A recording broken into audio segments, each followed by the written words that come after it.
There's more and more social media out there than ever before.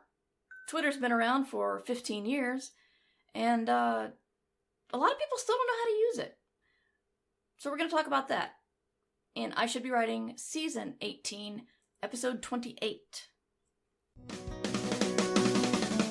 But I should be writing. I should be working on my craft. I should be writing. I should be submitting my next draft. But I'm sitting home watching Doctor Who. And hi there, welcome to I Should Be Writing. This is the podcast and live stream for wannabe writers. Usually fiction, usually science fiction, but we sometimes stray outside the lanes. I'm your host, Mur Lafferty. I started this show in 2005 when I had not sold any stories at all, and I'm still doing it in 2022 with 7... Why can't I remember how many novels I've done? This is ridiculous. I guess I'm never sure whether I should count the small press one. I guess I should. Okay, so 7 novels done, my 8th coming out this October. I've been nominated for several awards and won a few of them. And yeah, so this show has been chronicling my path. And I'm mainly here to let you guys know that we talk about craft, we talk about why a character needs motivation or what makes a good plot, but we also talk about how a rejection isn't the end of your career, because we know that when you get it, that's what it feels like. So the way we do this show is I do a little bit of accountability myself, then we talk about good news, and then we get to our main topic. I'm getting the computer that I actually write on, my laptop, to check my, I haven't given full word count information in a while. Because I keep forgetting to write the stuff down because it's not on this streaming machine right here. But I did have a good day yesterday, and pretty good today. So yeah, I did 16,973 in March. It's not great. I kind of hoped I would do more. God, that's not even 1,000 words a day. Oh, Lord. April's going to be busy. So far in April, I've got 3,311. Today was 1,270. Yesterday was 2,034. So far this year... Where do I see the year? Dang it. I know it was in here. You guys told me it was. Oh well. Yeah, I don't know where the history is. This one says my draft is 18,829, but I don't believe that because Scrivener says my draft is 31,000, so I'm not really sure what's going on there. But regardless, I have been working. So that's good. So I hope that you guys are getting words done. It's kind of hard around here. We are dealing with what we in the South call pollen season. If you go outside, there is a yellow, dusty film on everything. I went outside to have a Zoom meeting last spring. So I had my iPad with me. And you could see the pollen falling onto the screen. It's bad. And then when it rains, everything gets really gross because all the pollen kind of mixes with the rainwater and makes this sludge. So it's just really not a good time in this area. So that's could be messing with my health a little bit. But we can get to good news now. This is the part where we talk about whatever is good news in your life or my life. If you're listening live, we can talk about it, put it in the chat. If you are listening later and you would like to send me your good news, just email me and put good news in the subject line. For me, let's see. Good news has been... Well, Matt and I did Ditch Diggers yesterday. That was a lot of fun. We are going to be doing it... Ditch Diggers is going to be Mondays at noon Eastern Time. But it's going to be... Matt's going to be alternating with guest hosts. So our next guest host is going to be Ursula Vernon. And then the following Monday will be Matt. And then the following Monday will be Cameron Hurley. But Hurley is only available after 4:30. So she and I do like a Ditch Diggers After Dark. Which just means that it's the end of the workday and we have drinks. But yeah, I'm looking forward to it. It's fun to get back into that. If you're new, Ditch Diggers is my show that talks about the business of writing. We don't talk about craft, we don't talk about emotion that much, we just talk about publishing news, how to deal with certain things in life, in a writer's life, that, you can go get an MFA, you can go get a PhD, but they're not going to teach you this stuff. No one teaches you this stuff. So we thought that's what we would do. Looking for the good news in the inbox. I know we have one at least. Talk amongst yourselves. Tell me what's good for you guys in the chat. I really need to start deleting. Or queuing these up. Got it, finally. Queuing them up is probably a better idea.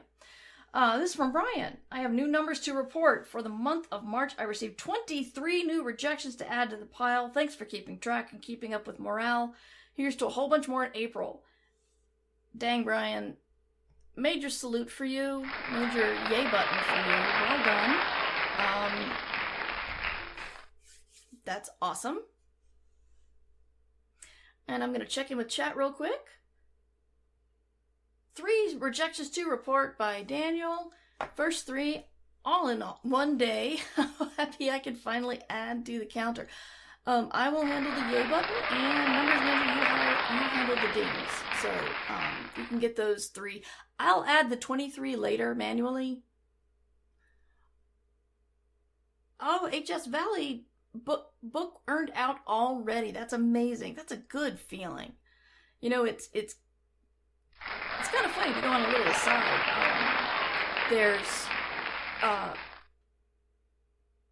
You always hear about these great advances. And sometimes great advances are a good idea because, the advance is to help you live while you write the book. But the thing is, I'm always afraid of large advances being something I can never earn out. I make a very small percentage royalty on my solo book, the Star Wars novelization I wrote. I think the book sold, last time I checked, which was months ago, about 70,000 copies. I still haven't earned out. And I have not... Oh, the initial advance was not huge. It was good. I was happy with it, but it wasn't like huge. I thought I would have earned out with 70,000 books by now, but I haven't. So one thing I did discover, I was not happy with the cut in advance that my book 6 Wakes got, because my first 2 books didn't perform that well. But boy howdy did 6 Wakes earn out fast. And it came out in January, and then I got my first royalty check in October. And this publisher sends them on the 6-month marks. And it's nice to be getting the royalties after that. So congratulations, it's a good feeling. And I'm not implying your advance was clearly tiny. I'm just saying that sometimes you may not be upset at a tiny advance because it's easier to earn out. One may be happier with a tiny advance. I don't know. Underpope's got 1 rejection since last week. Only 1. Advances make me nervous. I don't like owing people money. Yeah, well, it's not quite like that. You don't quite have to... You never have to pay it back.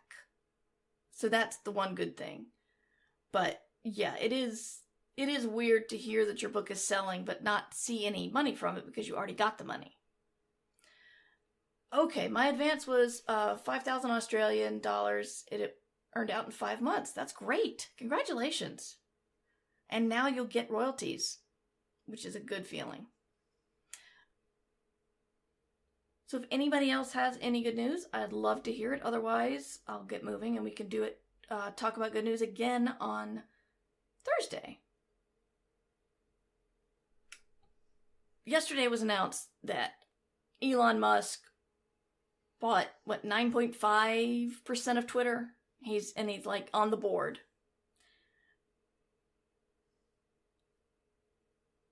And his fanboys are going, oh, well, that'll be a welcome change. And a lot of other people are like, why? I mean, why? He's got money, great. But why? He talks about free speech, not knowing that Twitter is a private company and they can put the rules in effect that they want. They can. So, yeah, the fact that he doesn't understand what free speech is and he's going to be on the board just makes me nervous. And the reason why I'm bringing this up is because I've left Facebook twice. I left Facebook somewhere around 2011, I think, 2010, somewhere around there. And then I went to grad school, which was low residency, so everybody was keeping in touch via Facebook during, we'd have like a week-long residency, and then we would be home for 6 months. So everybody got together on Facebook. And so I thought, okay, well, I'd made my first traditional publishing deal. I thought I need to use Facebook for promotion and for keeping up with classmates. Then I found out that Facebook was deciding who was going to see your promotional posts, even if you paid them to advertise to people who already want to follow you. They may or may not deliver that ad. They may or may not deliver your post if you're posting from like your official business account. I left Facebook for a very large number of reasons, but that one has been in my mind because lately Twitter's been doing the same thing. I got on Twitter Sunday afternoon, and there was a tweet from my husband talking about the basketball game 21 hours before. And Twitter's like, it's doing the thing where you can, it shows you what it thinks you need to see. And I'm like, I want to see the people who I'm following. I want to see what they most recently said. And I don't want you to not show me posts that have outside links. I hear they're cracking down on that. I don't want them to keep me from talking about promoting my Patreon, which I heard today they were clamping down on that. So if you say certain keywords in your tweet, you may or may not show up to everyone following you. And this is making me extra angry because I didn't like Facebook all that much in the first place. So it wasn't a huge thing to lose, but I've been on Twitter since 2007. And I have had a lot of fun with it and build up a good following with it. And it's pretty much my social media of choice. So the idea of leaving is not a happy one. So I thought I would talk about where you are in your career and what social media can and can't do for you. Knowing that I don't have intimate experience with every single social media platform out there. But I'll start with talking about your settings. I have not yet found a way to properly articulate my argument without it making sound like blaming the victim. But it makes me very unhappy to hear when it's almost always a woman and very frequently a woman of color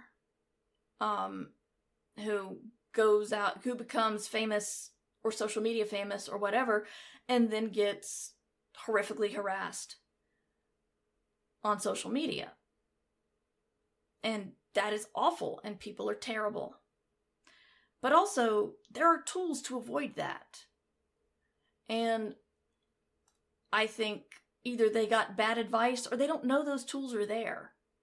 So, I took advice from Cameron Hurley when I wrote the solo book, because I figured I was an outspoken woman on the internet and quite liberal, and when some Star Wars fanboys got a hint that I would be writing solo, I figured they would drop the internet on me. So, with Twitter, you always could lock your DMs to people you follow, which I don't see why anybody leaves their DMs open. I really don't. And, but since then, they've been showing you only see responses to your tweets of people who follow you. Like, they have to put in the effort to follow you for you to see their tweet. You can mute people, you can mute keywords, and you of course could block people. Muting is more fun because if they're trying to get to you and you mute them, you won't ever see their railings at you, but you will, but they don't get the satisfying, this person has blocked you, that they're probably going for. I think you can choose to only see responses from verified accounts or accounts with phone numbers, but that might be Twitch, or it might also be Twitch. I'm not sure. But, if you get any kind of crap from social media, before you leave it all together, consider your options. You can lock your account, you can mute, you can block, you can only see the responses of people who care enough to follow you. It's a little bit of work, but you only have to put it in place once. So that's Twitter, and like I said, that's the one I know the best. But Twitter is also deciding what I should see, which I really, really hate. I hate it. And so I'm thinking, okay, where would I go? I'm definitely not going back to Facebook. Hell no. But there's Instagram, which I feel like I never think of Instagram. I don't take a lot of pictures with my phone. So I don't think I need to take this picture and put it up on Instagram. I just don't think of it. Instagram is a good platform if you use it, or you can remember to use it. It is owned by Facebook. So you got to remember, if they're, if you don't like Facebook for data mining, well, they're doing it on Instagram too. And I have an Instagram account. I know I'm guilty as well. I was going to say another reason why I left Facebook. Now I forgot what it was. It was relevant.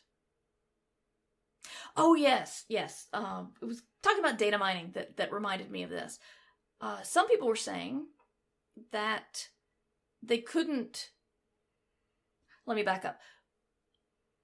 About 10, 12 years ago, we'd created a very large, nerdy podcasting community who would go to various science fiction cons and meet up.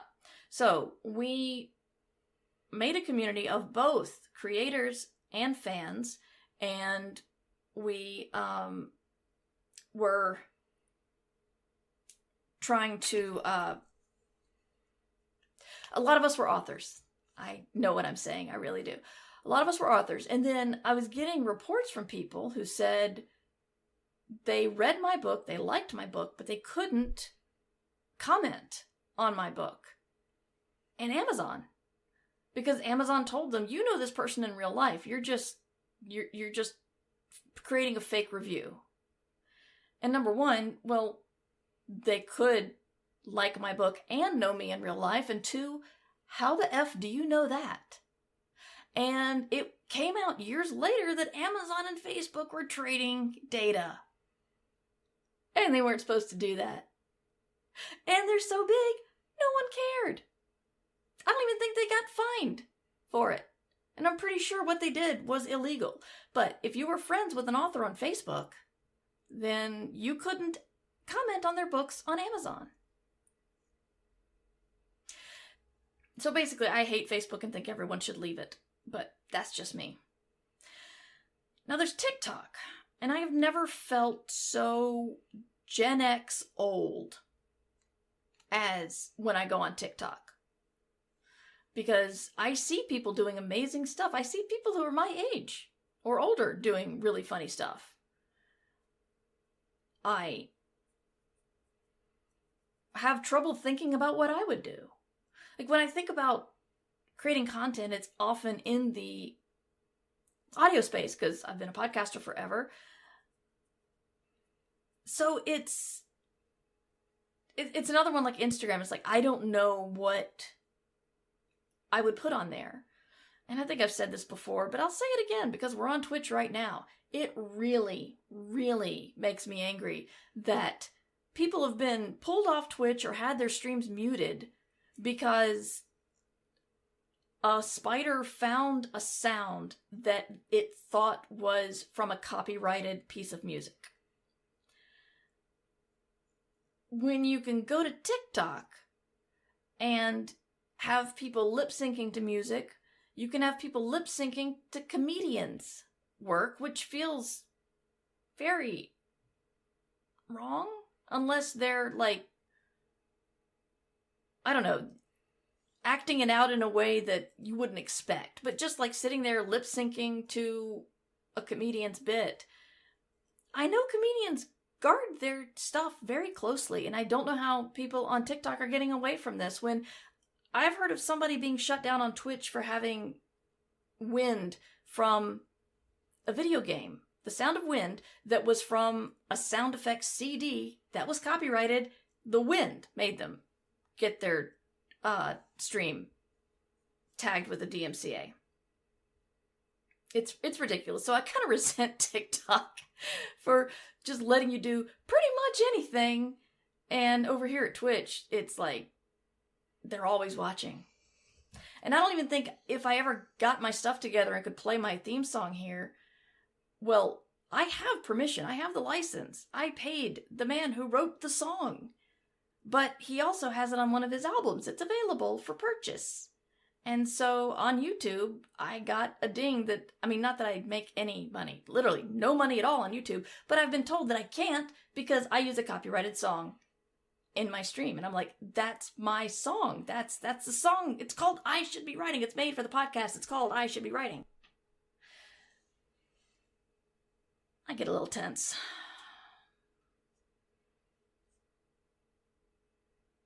So my assistant's trying to get me to do more stuff that fits on TikTok, or at least help him come up with stuff to put on TikTok in my behalf.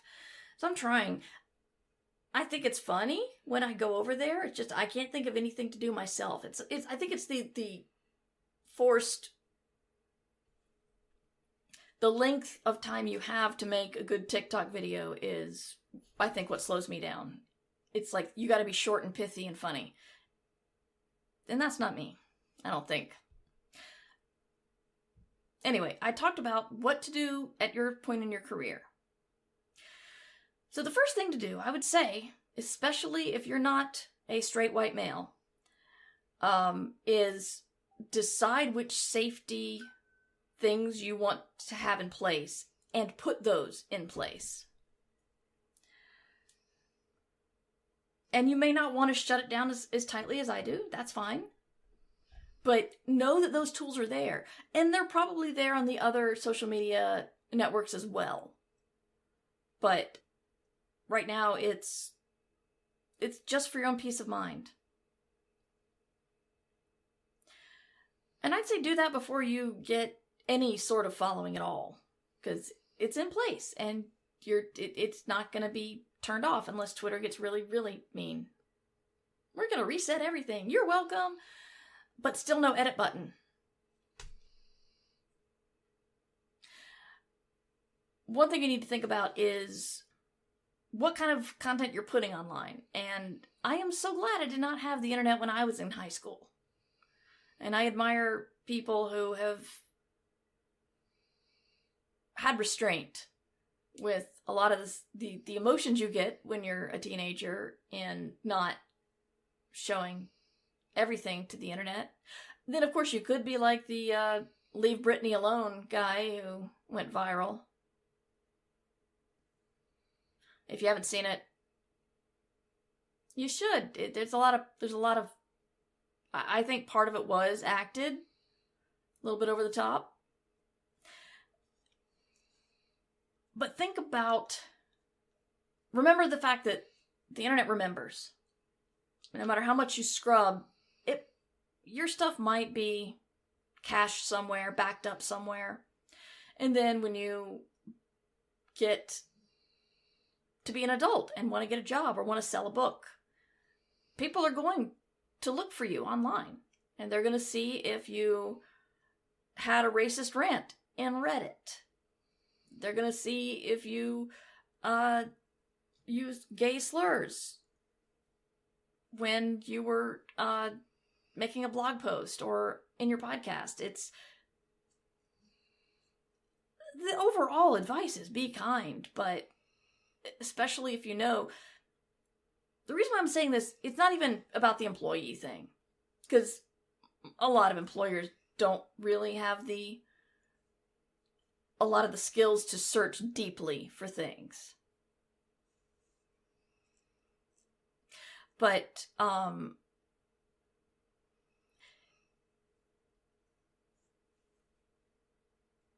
when you want to become an author, you want to make yourself available to the public. That's part of the job, whether you like it or not. Now, granted, very few authors are recognizable. And, you know, I think it was Cameron who said that, she's the proper amount of famous where, I think Ursula said it too. Maybe one of them. I don't know. The amount of famous is when you go to a science fiction convention, people get in line to get your autograph. But when you go to the grocery store, no one cares. But, you know, people recognize George R.R. Martin, Neil Gaiman, Stephen King, that lady in Scotland. Those people are recognized and scrutinized.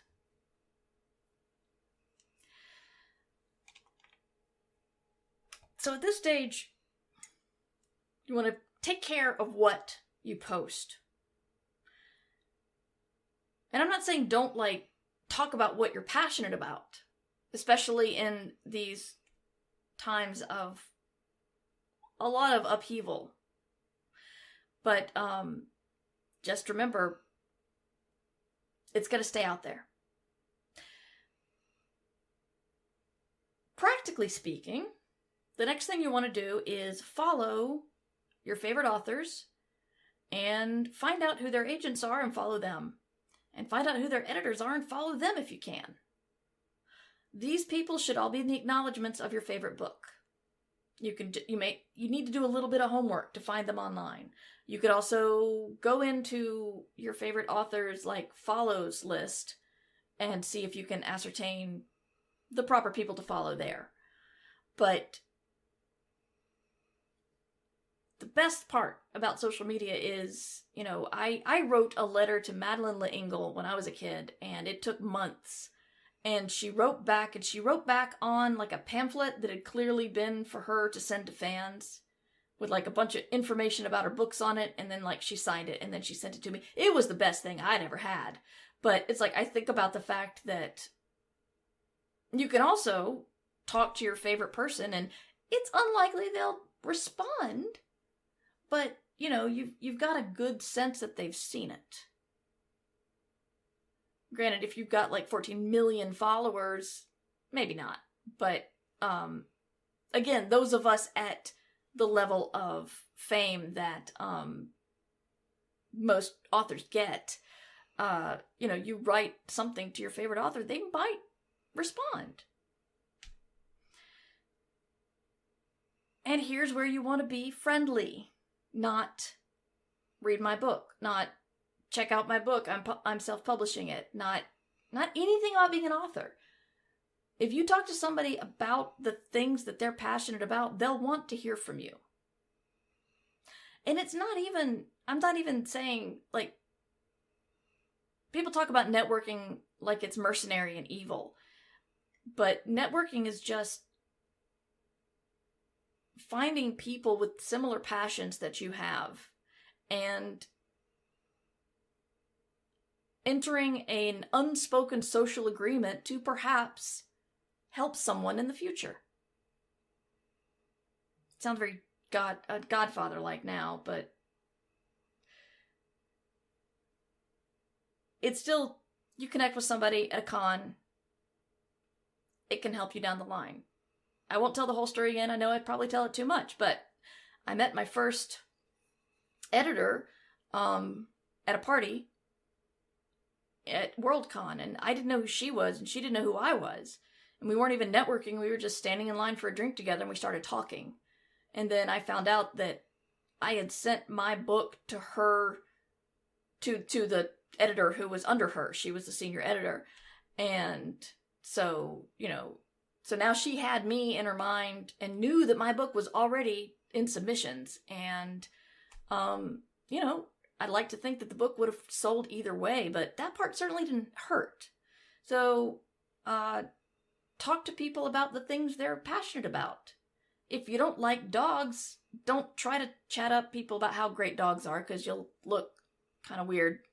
It's not going to take long for you to, go, yeah, and scooting your butt on the floor. We love it when dogs do that. Actually, that'd probably make all dog people laugh, so I don't know.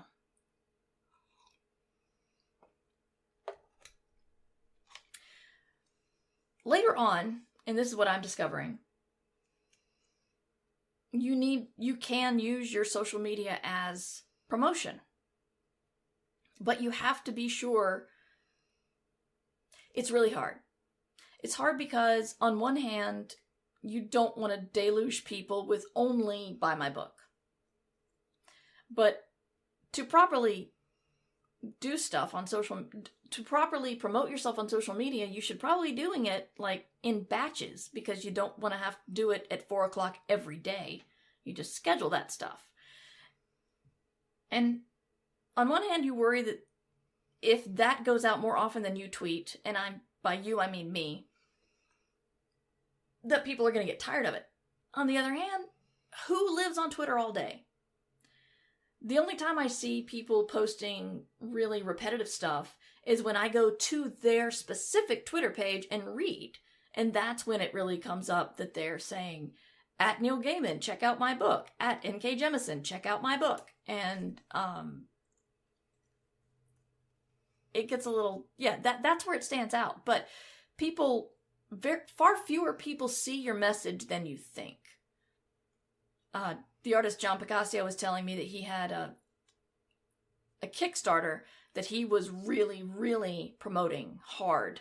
And he was sure that people were sick of him by the time it was over. And like 2 hours after the Kickstarter ended, people started coming out of the woodwork going, I had no idea you were doing this. Can I get involved? So stay on the platform, but don't worry about promoting yourself. And also, promote other people. I think people would rather hear Ursula say, Mur Lafferty has an awesome book coming out, than me say, Mur Lafferty has an awesome book out. And it also, you look better when you're promoting your friends. There's too many people who think that it's a dog-eat-dog world out here. And it's not. Most authors try to help other authors.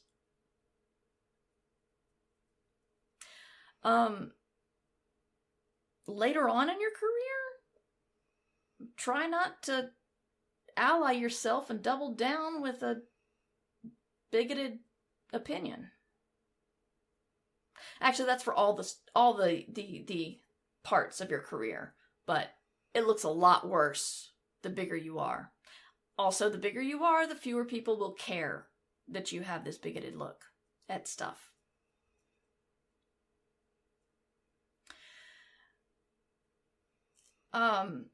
Last thing I want to talk about is wisdom, because wisdom has been annoying to me since it launched.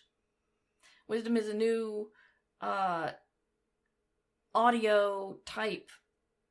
It's like Twitch, only it's only audio, and you can't chat. So you can watch someone live.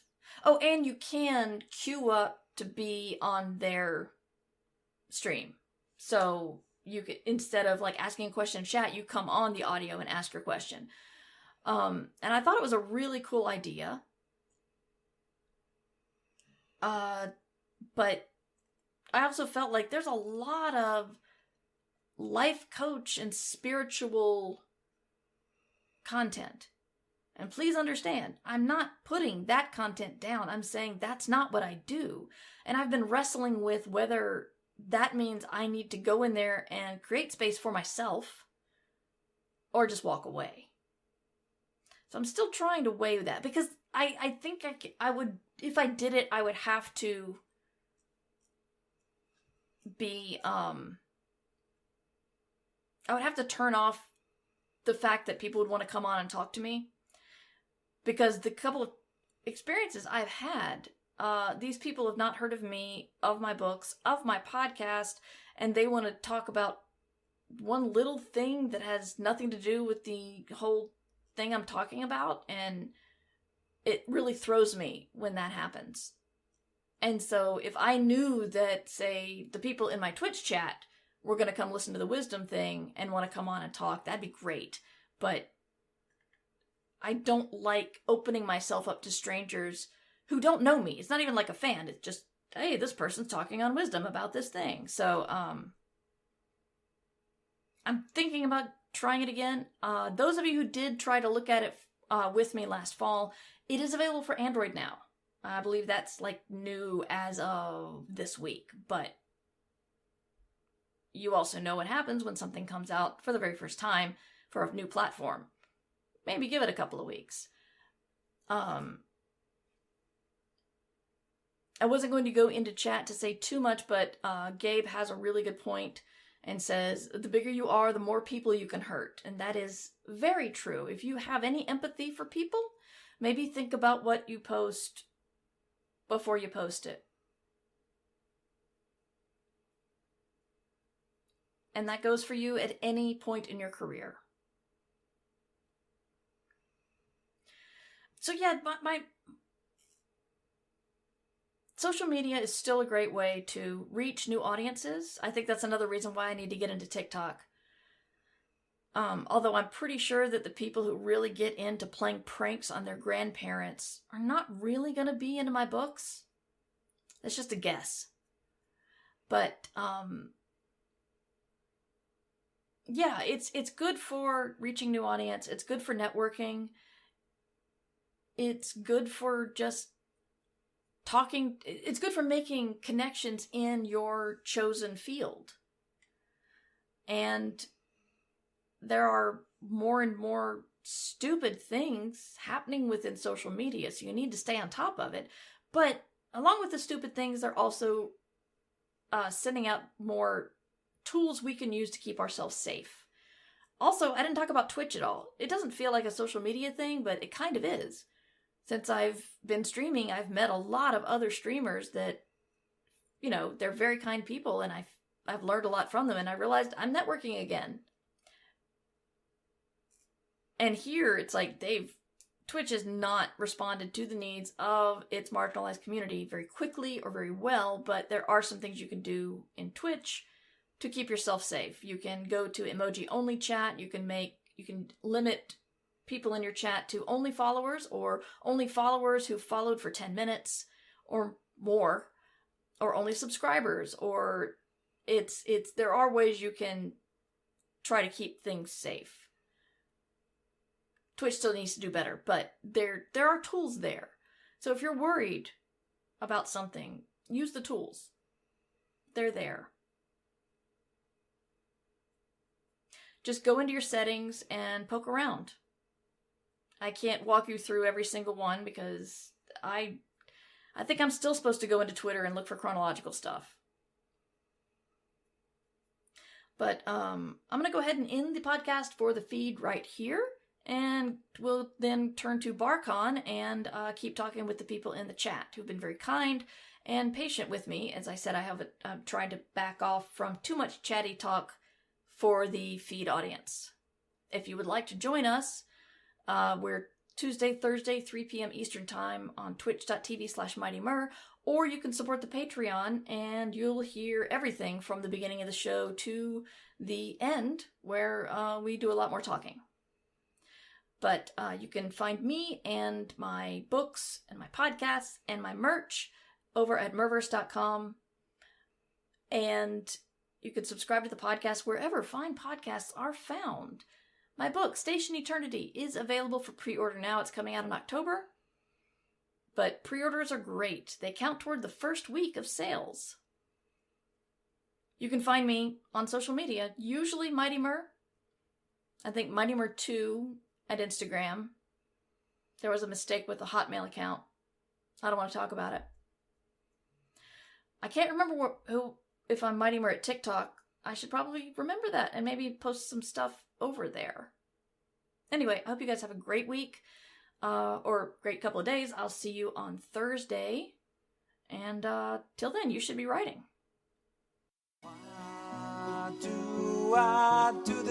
I Should Be Writing is available to you under a Creative Commons Attribution Non-Commercial No Derivatives license. Theme music by John Emilio. Art by Numbers Ninja. Production by Summer Brooks. And hosting by Libsyn. Find all of this information and more at Murverse.com. And remember, we can't do this without you. Thanks for your support. Well, I should be writing. I should be working on my craft. I should be writing. I should be submitting my next draft. But I'm sitting home watching Doctor Who. Yeah, I'm sitting home watching Doctor Who.